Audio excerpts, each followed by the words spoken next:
ഈ പിള്ളേരൊക്കെയുള്ള വീട്ടിലേ നമ്മളെവിടേലും പോകാനായിട്ട് റെഡിയായിട്ട് നിക്കുവാണെങ്കില്, ഈ പിള്ളേർക്ക് ആ സമയം അങ്ങ് മൂശാട്ട കേറുവേ. വിളിച്ചാ വിളിച്ചിടത്തും വരത്തില്ല, പറഞ്ഞാലും കേൾക്കത്തില്ല. ഇതുങ്ങളെയും കൊണ്ടൊക്കെ എവിടേലും ഒന്ന് പോകാൻ എന്തോരു ബുദ്ധിമുട്ടാ. ഈ മൊട്ടച്ചിയാണെ വിളിച്ചാ വിളിച്ചിടത്തും വരികേല. ഓടി അങ്ങ് നടക്കുവാന്നേ. പിന്നെ ഞാൻ ആ ഓട്ടോയിലിരുന്ന് തന്നെ അവന്റെ ഡ്രസ്സൊക്കെ ചേഞ്ച് ചെയ്ത് പാലൊക്കെ കൊടുത്ത് റെഡിയാക്കി വെച്ചേ.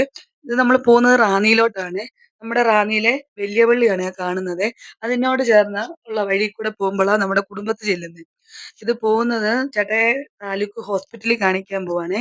അച്ചാച്ചൻ രാവിലെ ചീട്ടെടുത്ത് വെച്ചിട്ടുണ്ടായിരുന്നേ. കടയിൽ ഏൽപ്പിച്ചിട്ടുണ്ടായിരുന്നു. അപ്പം പോകാൻ കാരണം ഞങ്ങള് കഴിഞ്ഞ ദിവസം മണക്ക് പോയപ്പളേ കാലേൽ എന്തോ കടിച്ചായിരുന്നേ.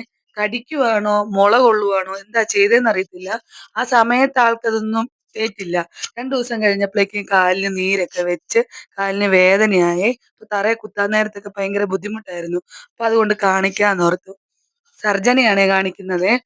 ഇതാ നമ്മുടെ റാന്നിയിലെ താലൂക്ക് ആശുപത്രി വരുന്നതേ.